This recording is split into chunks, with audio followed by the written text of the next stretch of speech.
I pet that dog? No. Can I pet that dog? No. Can I pet that dog? No, he's Can I pet sleeping. that dog? Good morning, everybody, and welcome to this episode of the Daily Hotpot. I am your co-host, Drift, aka Robbie. And I'm Khan. Good morning, everyone. Good morning, everyone. It is officially week 4 of the Daily Hotpot. Happy Tuesday. Khan, happy Tuesday, brother. Happy Tuesday. The weather is starting to get pretty nice. Spring is here. The flowers are blooming. My garden is starting to bud a little bit. Ooh, growing closer and closer to that Khan gardening episode. I can't wait. Mm-hmm. All right. So, guys, we have another wondrous topic to start off your week.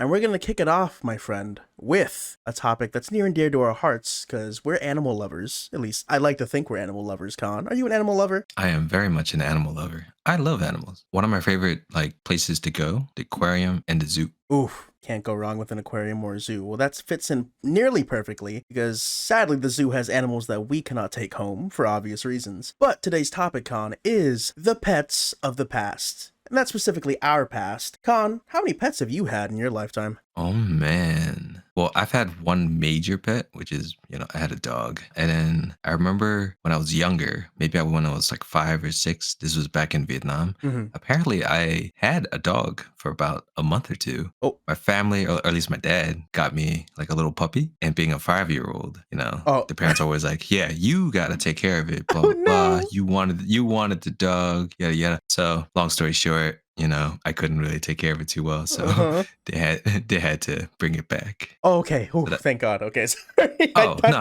Leading somewhere Nothing worse. bad.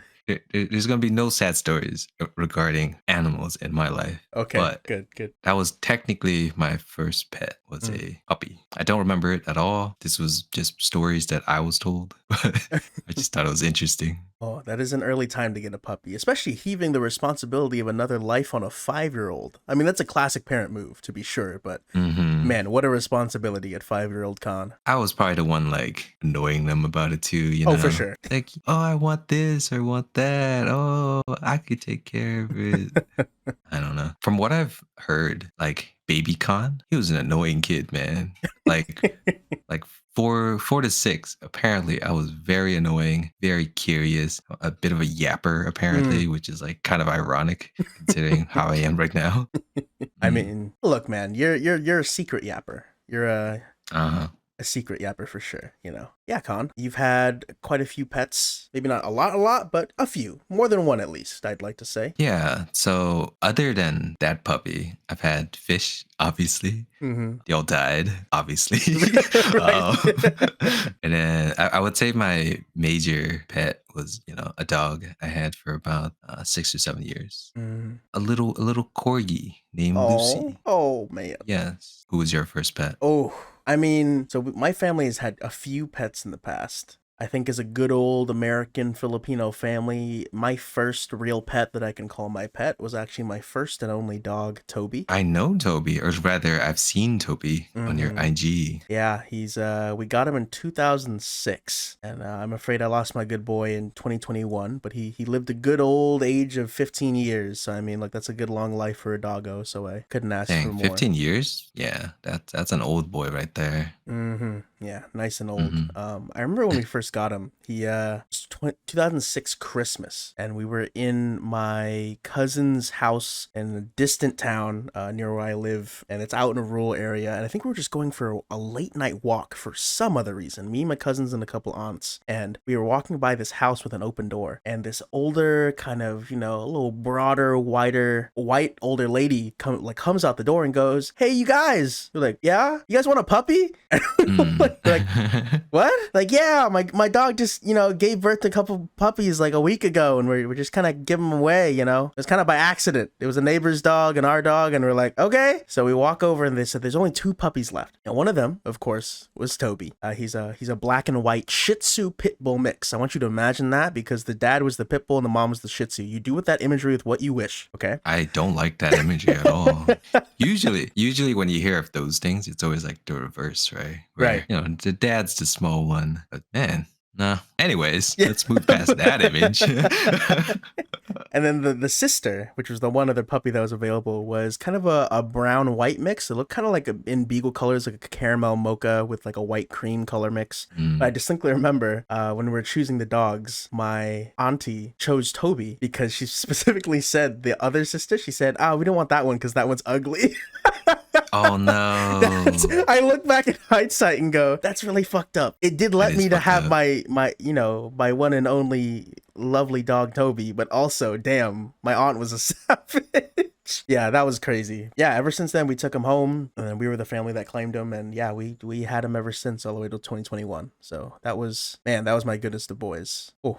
Yeah, it's interesting. Dogs, right? Or cats. They're pretty much like your childhood pet. And it's crazy that, you get to see their whole life kind of just pass through your life and just seeing them kind of like, oh, it's the end of their days. Definitely such a sad feeling. For I guess my dog, this was when Connie and I, my ex-girlfriend, were going out. We've been researching and looking into what kind of dogs we wanted. And we already knew we were going to adopt. And she loved corgis, like the standard Asian thing. Right. Right. Yeah, we definitely want like a cute white dog or a corgi. Right. So yeah, we researched or rather she did, for months and months and months. And we finally found a rescue that was like bloodhounds. Actually, it was a bloodhound rescue who just happened to have a corgi for some reason. Whoa, that's so random. So it's so random. But I remember we drove for about 2.5, maybe 3 hours north up to New York from where we were. And we got there and immediately we went to a PetSmart and we immediately saw her, and there were definitely already like red flags with this dog. Oh. One, super reactive to other dogs. And as soon as we met her, I think she like snapped at another dog while we were meeting her. And I was like, ooh, that's awkward. But because we wanted a dog so badly, we looked past all the red flags and we took her home that day. And, I think I had her for about 6-7 years. And then my ex and I broke up, and then she kept her. And then actually just earlier this year, she passed away. Oh. And yeah, my ex contacted me like, hey, do you want to see her for the last time? And, we kind of like met at the park. I had about, 30, 40 minutes with her to say goodbye. And it was so sad seeing your dog kind of like be so old and so fragile. Oh, yeah. But I haven't seen her at that point for maybe 3 to 4 years. So just seeing her again and knew that she was like reacting to me. Like as soon as she saw me, she kind of like pepped up. And she was like already like 16 at this point. So she was like super old. lethargic, right? Yeah, she was old and super lethargic. So the fact that I saw her got up and was like pretty reactive to my presence, man, I broke down real fast. Oh. Man. Like as soon as I saw her, I like started crying and I was like, oh, it's crazy. So we hung out at the park, just solo, me and her, for like 30, maybe 40 minutes, and we were just chilling. And I think the next day they had to put her down because she was sick. Man, that was super crazy.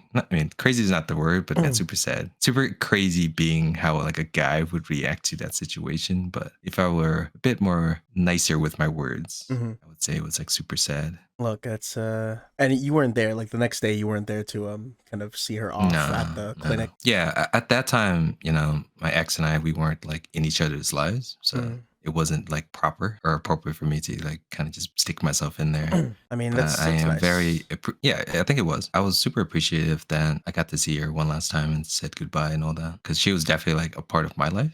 She stayed with me for the majority of the time we were together.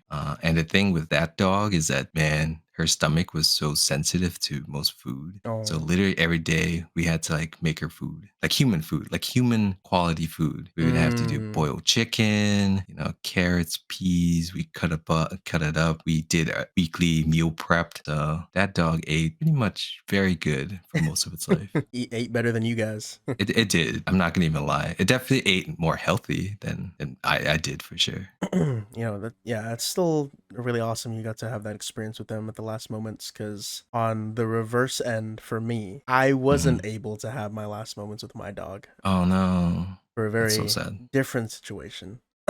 So in 2021, Toby was you know, at the beginning of 2021, he was already, you know, he'd been showing his age for a while, but he was always very much a couch potato anyways. But, you know, our house, it is a ground house, but it has a crawl space, which means it's elevated by like maybe 2-3 feet, which means there's stairs either up the patio or up the back door that you have to go up to. And by this point, he was having some real mean trouble getting up the stairs that if he ever had to use the restroom or stuff like that, I'd have to carry him down. You know, my whole life, he would just be able to get up there, get down there. And obviously seeing that now, it was getting tough. And then slowly over time, as soon, I think maybe like a week or a couple days before we actually had to make the call to put him down, he had stopped being able to walk. Like he would lay down and then we're like, all right, Joey, come on, let's go. And then he just couldn't get up. And we're like, okay, well, you're going to the vet. Like that's Yeah. And yeah, anyways, they took him over, said it was some issue like, you know, with his spine and stuff, just aging and his joints. And, you know, basically at that point, it's like, well, there was just no other call you could make. There's no way a dog's just going to live there, sitting there the rest of his life. And when they finally made that call, you know, they were talking about it. My parents were. I was at work, the summer camps that I work at over the summer. And I didn't know they were going to put, I know it was going to be eventually, but I didn't know when they were going to make the call. I'm at work in the middle of the day on lunch. And, you know, for my job, especially since I have to like talk with parents or have calls with like managers or supervisors, I have to have my phone and then our work phone on me at the same time. I get a notification like on my phone and my mom says, hey, so to the family group chat, we're gonna bring him to the clinic now. We're pulling the trigger and it's time to put him down. And I was like in the middle of work, I was like, okay. And to make it clear, like on my position, I'm a camp director, so I'm kind of the head of whichever branch or camp that part of that city. So I was like, oh, and I was like, you guys gonna bring him like tomorrow or, you know, whichever? And I didn't respond because I was in the middle of working, but I just like could read it. And they were saying, oh yeah, here's pictures, and they're at the clinic. They're like there, and they have pictures of him, and he's like laying down in a towel. You know, he's kind of, you know, the smiley breathing grin. He got to that point in his age where his eyes were, you know, they get that glossy blindness. You know what I mean? That glossiness. Yeah. And of course, his white hair is all over his face, and he's a black dog. So, you know, seeing those last images, and I realized I was like, they're gonna put him down like right now. I'm at work and no one told me. They're just telling me now that they already brought him to the clinic. Like, I don't know what his condition was at home. Maybe they just decided it then because something got worse. I understand.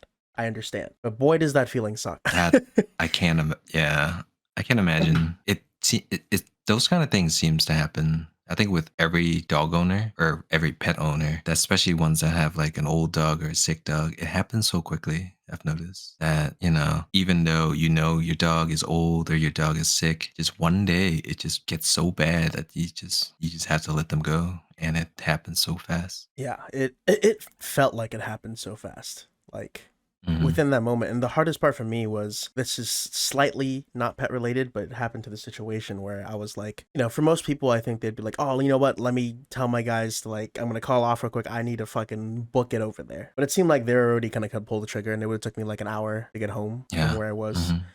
So I basically had to just hold it together for the rest of the day and be, you know, at our camps, we have camp names. It's mainly for to protect your identity, your real identity, so parents and kids don't get snoopy looking for your name on registries or fucking, well, not those registries, God forbid, but I mean like like IGs or social medias. You know, people can't stalk you like that. So my camp name was Alpaca, but Alpaca had to hold it down. So Robbie basically just seeing his dog die in real time, and Alpaca had to hold it down and be smiles and fun and happy the whole time. And that was probably one of the toughest experiences in terms of having to just fucking hold it down I've ever had.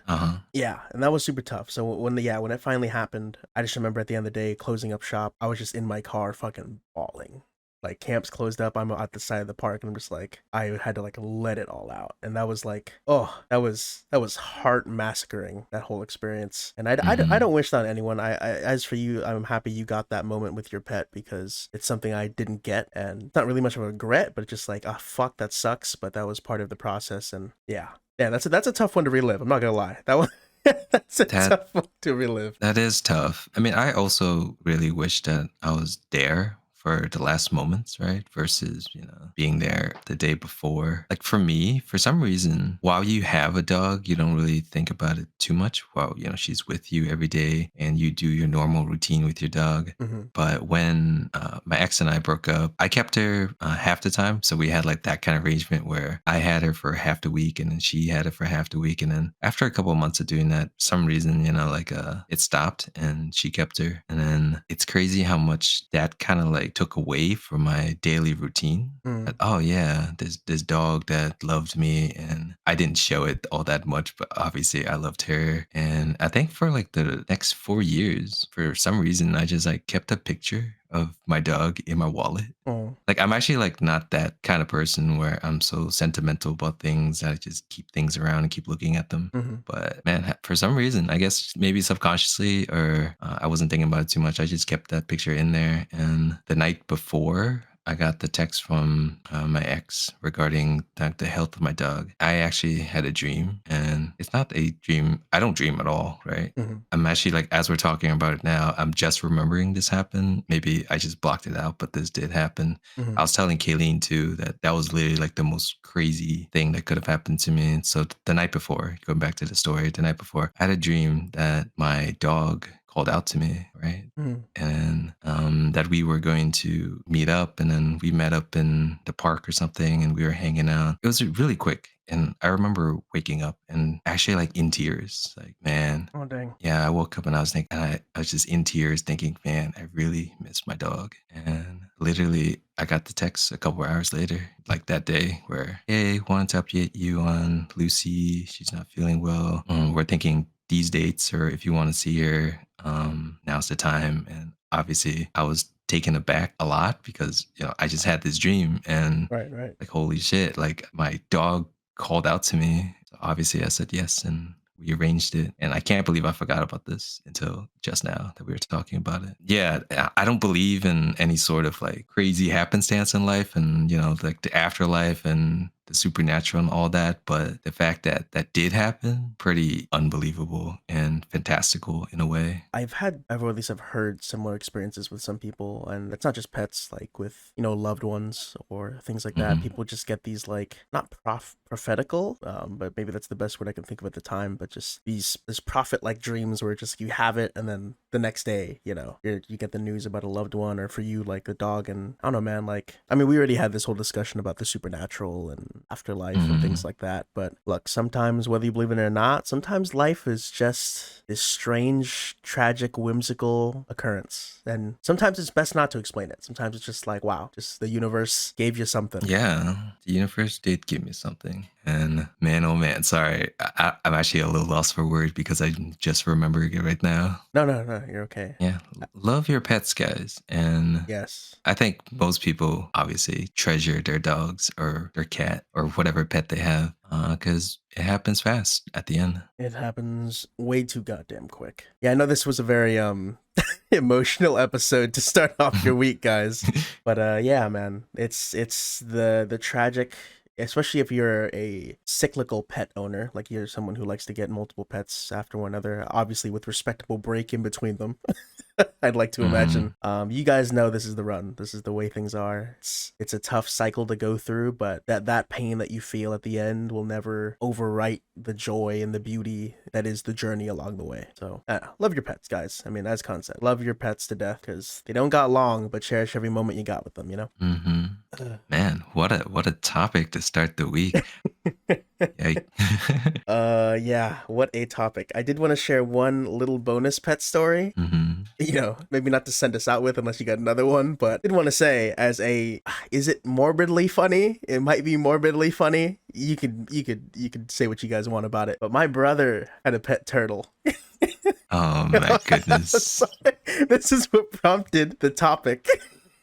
More than Toby.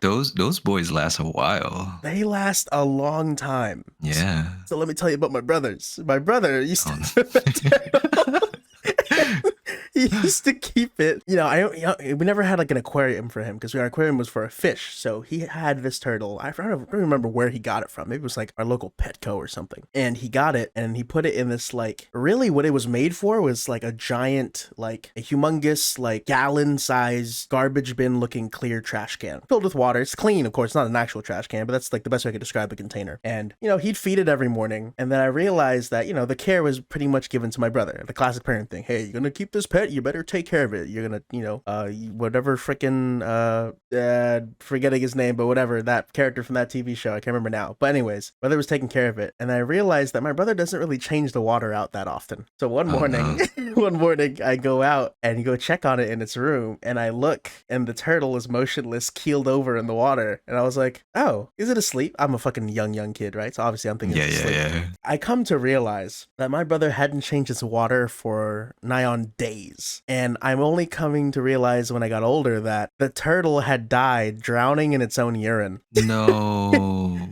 Again, that's so messed up. It's so fucked. It's so fucked, but the only way I can process that right now is laughter because I'm like, bro, like we went from this sincere like love for our dog stories, and I had to share this because I was like, that's the only way I could process that moment was like, yo, did my brother just kill this fucking turtle by drowning it in its own urine? What the heck? Safe to say we never had a pet turtle again. Yeah, I've wanted a pet turtle actually. I feel like they're such a chill pet for me in my lifestyle. You know, just take care of it like 30 minutes a day, not even. Yeah, apparently my brother couldn't do that. Albeit he was a kid, like maybe like late elementary school, but still. Yeah, I don't know what happened. You know what I've come to realize? If you're a parent, don't get your son or daughter a pet of their own. Oh no, not at all. You should only get family pets. Because kids are stupid and they will kill their pet. Guaranteed. Whatever pet you get them as like a solo pet, either it's like a parrot, a bird, a lizard, a snake, turtle, those guys are dying. It's guaranteed. It's in the contract. Yeah, it's like guaranteed. So get a family pet. Get a cat, get a dog, share the responsibilities because kids are fucking stupid and will kill their pets. Yeah, 100%. That's an advice for all parents, every parent out there. Please, for the love of God, get a family pet. All right, yeah. Well, that's all I have on those two. How about you, brother? That's all the emotional back history I could take for one episode also. That's fair. I think I'm pooped out on that one topic. I don't want to feel anymore, Khan. Anyways, thank you guys so much for listening to today's pod. Thank you for staying with us all the way to week 4. You guys have a happy rest of your Tuesday. And as always, take it easy. Bye.